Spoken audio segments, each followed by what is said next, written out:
कई बार क्या होता है, लोग मस्करी में भी किसी का नाम रख देते हैं। कभी दान न दिए तो मस्करी में लिख दिए दानचंद है। महाराज जीवन में कोई पूजा पाठ कोई दान किए नहीं। अब पत्नी को बड़ा टेंशन, इनकी मुक्ति कैसे होगी। बोले कुछ हम भी कर ले। बोले ना ना ये सब फालतू की चीज है। अच्छा ऐसा करो गंगा ही नहाओ, कुछ तो कर लो। बोला तू जानती नहीं है, गंगा में तो बड़े पंडा रहते हैं, वहां सब ले लेंगे। बोले कोने में नहा लेना, लेकिन गंगा तो नहाओ। अच्छा उसके घर से करीब गंगा जी कहीं किसी क्षेत्र की बात होगी, 30 किलोमीटर रही होंगी गंगा। बोले बस में जाऊंगा पैसा लगेगा। बोले कैसे भी करो गंगा तो नहाओ। बेचारा पत्नी की डांट खाने के बाद तैयार तो हो गया, पैदल पैदल चला, गंगा जी तक पहुंचा, प्रयागराज पहुंचा और नहाने के लिए गया। गंगा जी में तो चारों तरफ पंडा पंडा, डर के मारे यहां नहाऊंगा तो पैसा ले ही लेंगे। गंगा जी में खोजने लगा कोई ऐसा घाट होए जहां पंडा न होए। महाराज मुर्दा घाट में पहुंच गया, वहां कोई पंडा नहीं। सोचा यही नहा लूं, यहां तो कोई पंडा नहीं है। भगवान भी बड़े कौतूहल हैं। भगवान जो है कहते हैं आज इसकी परीक्षा ले लूं। और जैसे ही अपने कपड़े खोल करके बाहर रखा, गंगा में डुबकी लगाया, भगवान एक पंडा बनकर आ गए। और जैसे ही गंगा जी के बाहर आया, ओह सेठ जी जय राम जी की, जय राम जी की, आज तो आनंद हो गया, आज तो आनंद हो गया, आप आ गए। ऐसे ही कोई दानी आते हैं यहाँ। बोले तुम कौन हुए बताओ। बोले मैं इस घाट का पंडा। बोले मुर्दा घाट के। बोले हाँ यही का। अब यहाँ तो कोई आता नहीं है, तुम कैसे। बोले महाराज आप जैसे दानी व्यक्ति आ जाते हैं, एक दो तो 1 साल का पूरा दे देते हैं और हमारा खर्च चल जाता है। उसने कहा मैं तुझे कुछ देने वाला नहीं हूं। बोले महाराज मेरे घाट में नहाए हो तो कुछ तो देना पड़ेगा। अच्छा पंडा जबरदस्ती पड़ जाते हैं। महाराज लो पूसा हाथ में, बोलो अब संकल्प बोल रहा हूं, बोलो इतना। जल के अंदर खड़ा है। बोले महाराज जब तक आप दोगे नहीं, भगवान पंडे के भेष में है, बोले तब तक मैं बाहर नहीं आने दूंगा, मेरा अधिकार है, मैं आगा पंडा। अच्छा बोले 1 साल का नहीं दोगे तो 6 महीने का राशन का खर्चा दे दो। बोले 6 महीने का भी नहीं। कूसा हाथ में लिए, 6 महीने का नहीं। तो बोले अच्छा महाराज ऐसा करो कि 1 महीने का दे दो। मैं ये भी नहीं दे सकता। अंत में बोले 1 दिन का। बोले ये नहीं। बोले 10 रुपए तो दे दो। बोले वो भी नहीं होगा। बोले कुछ नहीं। बोले अच्छा कुछ दे दो। बोले मैं दे नहीं सकता। बोले उधार कर दूं तो चलेगा। दानचंद सोचा ये बात ठीक है, अभी झंझट तो छूटे। और हाथ में कुसा है। बोले कितना। बोले चमन्नी।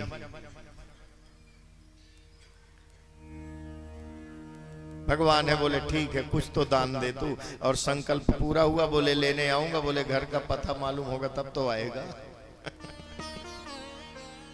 पता नहीं बताऊंगा तो कैसे आएगा। और दानचंद पैदल आया था बेचारा, फिर पैदल गया, पैसे न खर्च हो जाऊंगे। पैदल पैदल गया, शाम हो गई, इतना थक गया था, भोजन किया। पत्नी को कहता है अब तो बहुत थक गया, इतना दूर पैदल आया, पैदल गया और गंगा जी तो नहा लिया, अब खाट बिछा बस सोना है। और जैसे ही खाट में लेटा, बाहर से आवाज आई, ओ सेठ जी, ओ दानचंद जी। पत्नी से कहता है देख कौन आया। और जैसे ही वो देखने गई, बोले पंडा जी हैं। बोले क्या काम है। बोले मैं प्रयागराज से आया हूं। अच्छा किस लिए आए हो। बोले प्रयागराज से मैं आया हूं इसलिए क्योंकि दानचंद जी दान करने के लिए कहकर आए हैं, 1 चमन्नी दान करके आए हैं, सो मैं लेने आया हूं। पत्नी अंदर गई। बोले किसी को कुछ दान देने के लिए बोल के आए हो क्या। बोले हाँ। प्रयागराज पंडा, और प्रयागराज के पंडा वही दान लेने आए हैं। बोले ये कैसे आ गया, मेरे घर का पता भी नहीं आ गया। दानचंद सोचा अब क्या किया जाए, अब तो ये घर में आ गया। बोले ऐसा कह दो, पत्नी को बोला कि जाए बाहर कह दो कि दानचंद अभी नहीं है।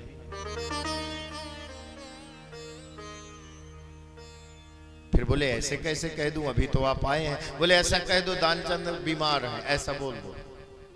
तो बोले हाँ ये चलेगा। और वो पत्नी गई पंडा जी से बोलने लगी, महाराज अभी आप जाइए और दानचंद जी बीमार हैं, जब वो स्वस्थ हो जाएंगे तो आप आना ले जाना, अभी जाइए। भगवान कहते गजब की बात करती हो, हमारे यजमान बीमार और हम स्वार्थी हैं क्या कि चले जाओ। अब यहीं लाओ, सीधा निकालो और यहीं भोजन करेंगे, उनके नाम की माला जपेंगे, जल्दी स्वस्थ हो जाओ यजमान। दानचंद की पत्नी फिर आई, वो तो जा ही नहीं रहा। कहता सीधा निकालो, हम यहीं बनाए खाएंगे, यहीं पड़े रहेंगे। अब क्या किया जाए।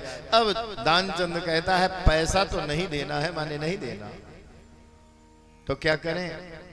बोले ऐसा कह दो कि दानचंद मर गए। पत्नी कहती है ऐसे कैसे कह दूं कि आप मर गए। बोले पैसा बचाना है, पैसा बचे चाहे कुछ करना पड़े। पत्नी गई आंख मिलते मिलते, अब जाइए पंडा जी दानचंद तो मर गए। झूठ मूठ के ऐसे आंसू बहाते। अब भगवान कहते हैं हम स्वार्थी हैं क्या। अरे राम राम, हमारे यजमान पधार गए और तुम अकेली हो, रात अब संध्या होने वाली है, अब कौन आएगा।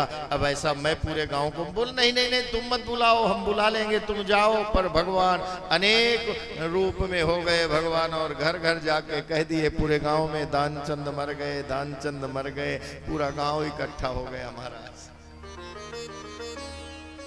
और वो श्वास रोकने की कला जानता था, सो श्वास रोके पड़ा था। गांव वालों को लगा कि मर गया। महाराज दानचंद की ठठरी बांधने लगे। अब पत्नी कहती है मरे नहीं हैं, लेकिन अब बात कौन माने, खूब रो रही है। ये तो ऐसे पड़े हैं, मरे नहीं हैं। गांव वाले कहते हैं तुम्हारा प्रेम बोल रहा है। जाना तो एक दिन सबको है, अब कौन रोक सकता है। चले गए। बोलते नहीं गए, ये ऐसे ही पड़े हैं। बोले नहीं नहीं। अब बंद गई ठठरी और लेके चल दी। वो बेचारी चिल्लाती रही, लेकिन वो भी ऐसा कंजूस की श्वास रोके पड़ा है। खोलूंगा तो पंडा ले जाएगा चमन। महाराज राम राम सत्य है, राम राम सत्य है कहते हुए सब जाने लगे। महाराज चिता तैयार हो गई, चिता में लिटा दिए। भगवान कहते हैं बारे कंजूस मरने के लिए तैयार है, लेकिन अरे किसके लिए बचेगा ये। अब बस ये है कि चिता में आग लगने वाली है। भगवान भी माथा पकड़ लिए। गांव वाले से बोलते हैं, बोले मैं इनके कुछ कान में कहना चाहता हूं, मेरे यजमान है, मुक्ति मिल जावे। गांव वाले कहते हैं कह दो, इसने कोई पुण्य तो किया नहीं, कह दो शायद इसकी मुक्ति हो जावे। और भगवान कहते हैं मैं आया बैकुंठ से, विष्णु मेरा नाम। दानचंद मैं बैकुंठ से आया हूं, मेरा नाम विष्णु है। और तुम आंख खोल कर तो देखो तो, और दानचंद धीरे से ऐसे आंख खोलता है। और जैसे देखा कि पंडा झटाक बंद कर लिया। ये तो कोई भगवान नहीं, वही पंडा। फिर आंख बंद किया। भगवान कहते हैं मैं भगवान हूं, पंडे के भेष में हूं। बोले मैं कैसे मानूं। बोले मैं वरदान देना चाहता हूं। बोले यही वरदान दे दो कि जो चमन्नी वहां दान करने के लिए बोल आया हूं उसे माफ कर दो। भगवान कहते हैं जा मैं तेरी चमन्नी माफ किया।